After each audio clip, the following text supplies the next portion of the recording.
I am Ferdinand Marcos, and I am the President of the Republic of the Philippines. I stand today on behalf of 110 million Filipinos. Hello people and hello universe, it's me again. Shout out sa inyo mga kababayan. Hello sa mga Marcos loyalists and supporters. Ayan mga beswa. Nako, meron tayong upload videos update sa inyo. Kailangan natin i-spread ito. Dahil dito sa sinabi ni Pangulong Marcos Jr. sa kanyang vlog, mga kababayan, ang topic niya dito is, it's all about traffics. Alam po natin ang traffic, dekada na po yan. Maraming mga nagdaan na mga administrasyon, gumagawa ng paraan din, gawa ng tulay, pero wala nangyari. Bakit? Traffic pa din. Kahit anong klaseng gagawin mo dyan sa Maynila, traffic talaga. Hindi masasabi mo siguro kahit anong klaseng solusyon na gagawin ng isang administrasyon, wala pa din. Bakit? Taon-taon po yan. Ilang Pilipino ang nakakabili ng sasakyan. Because, sa ngayon, guys, pwede ka magkuha ng sasakyan ng installment. Kaya, dumadami ang Pilipino na nagkakaroon ng sasakyan taon-taon po yan. Sasabihin nyo na naman, mga anti-Marcos, kasalanan ni Pangulong Marcos Jr. So, excuse me, dekada na po yan. Maraming administrasyon na dumaan. Wala pa rin solusyon kahit si Digong. Napaano niya ba ang traffic? Wali. Kahit papaano, ang mga pangulo din gumagawa ng kaparaanan. Kaso lang, wala tayong magagawa. Lumulubo ang Pilipino. Every year. At lumulubo din ang mga sasakyan. Sa mga anti-Marcos na nagrereklamo, mahal ang bilihin.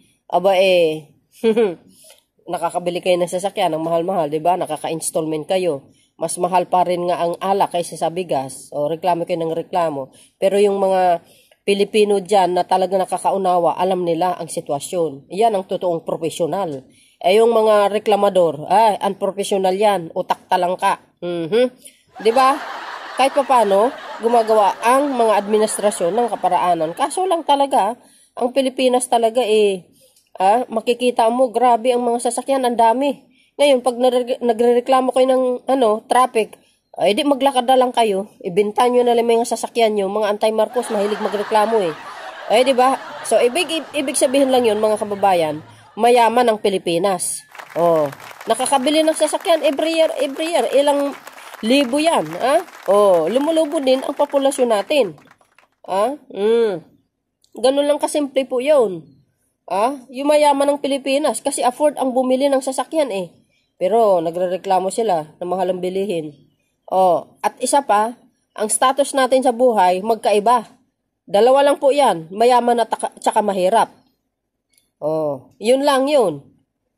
Pag mahirap ka, hindi reason ang kahirapan. Pero may solusyon dyan kung gusto mo yumaman. Di magtrabaho ka, huwag ka magreklamo. Focus ka lang kung ano yung goal mo. Tuparin mo, maraming paraan yan.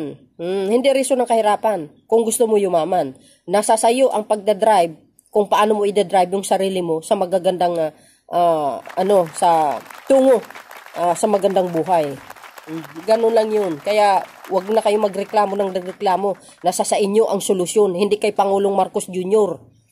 Diba, ang sa kanya lang, gumagawa din ng paraan sa mga problema ng mamamayang Pilipino. Pero, ang higit sa lahat, kayo, sarili nyo, ang higit na ang magsusolusyon kung paano kayo umangat sa buhay. Hindi sa gobyerno. Hindi naman habang panahon umaasa kayo. Alangan naman gobyerno ang magdadrive ng pamilya nyo. Hindi, no? Siyempre ang sarili nyo.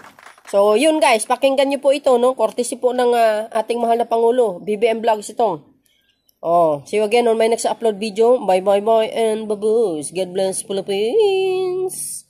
Bato-bato sa langit, tamaan wag magalit. Pag inggit, pikit, bakit? Nga. Baboos! Ang linggo ay marami sa atin ang nagsemana Santa sa labas ng Metro Manila. At gaya ng inaasahan, matinding traffic para sa mga paalis at pabalik na bumungad sa marami.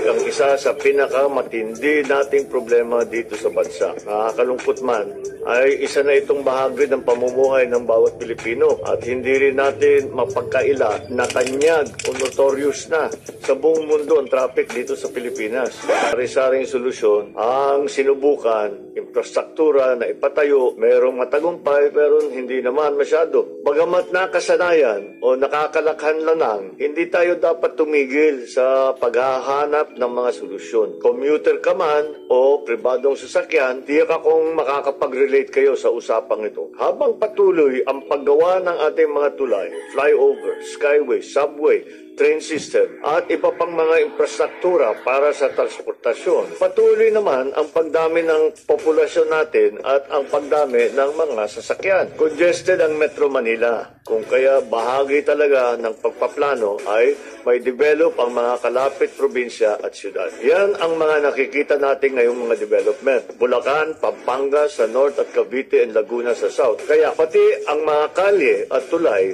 na papunta sa mga lugar na yon ay patuloy natin pinapaganda pa. Pati na rin ang airport. Ang pagkalat at pagparami ng mga oportunidad sa labas ng Metro Maynila ay tiyak namang makakatulong sa lagay ng trapiko. Ngunit hindi ito agarang solusyon. Malalaking proyekto ito mga ito. Kaya naman, dapat natin isipin na hindi bukas na natin mararamdaman ito. Dahil malaki talaga yung scale at kuminsan pa nga, nakakaabala pa doon sa mga traffic na yon. Kaya pagtsagaan nyo lang.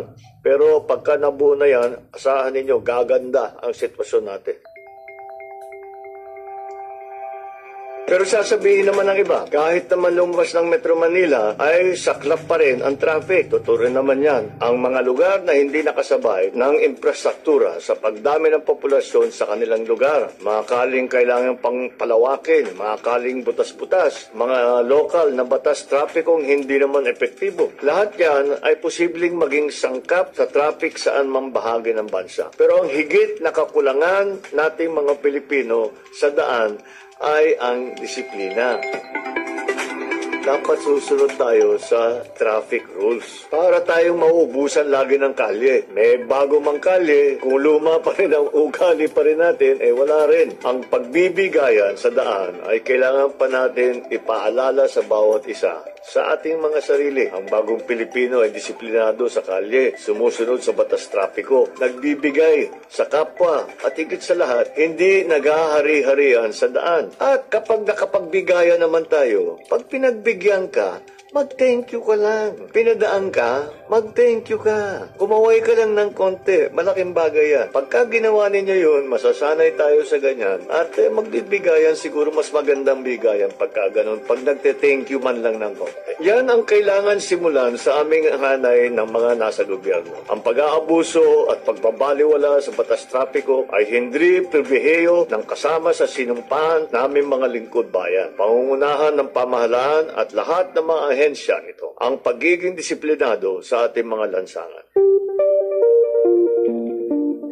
Maraming solusyon at inobasyon ang bunga ng pandemya. Isa na dyan ang work from home. May mga kumpanya na inadapt na talaga ang sistemang ito na naging epektibo para sa nature, yung ugali, yung style ng kanilang mga trabaho. Basta't may malakas na internet na nasa kanilang bahay, nagagawa na rin nila yung kanilang output. Meron ding iba, ang gawa naman ay 4-day work week. Yung panlima ay work from home. Para hindi rin nabubugbog sa traffic ang mga empleyado. Marami ng bansa, lalo na sa Europe, ang gumagawa nito. May iba naman na para makaiwas sa traffic ay ina-adjust nila ang oras ng pagpasok at pag-uwi ng kanilang mga empleyado para hindi kasabay ng tinatawag na rush hour. Lahat ng ito ay magandang mga solusyon at maaaring makatulong sa sitwasyon ng traffic natin. Sa susunod na mga araw ay tatalakayin pa natin na mas detalyado itong kasama ng iba't ibang ahensya at LGUs. Abangan ninyo at makikilahok rin kayo kahit sa comment section para malaman namin ang iba niyong mga idea at naiisip ninyo. Ang bagong Pilipino ay sumasabay sa pagbabago ng panahon at hindi nauubusan ng mga solusyon at inobasyon. Higit sa lahat, ang bagong Pilipino ay disiplinado, kaya't makibahagi tayo sa paglutas ng suliraning ito.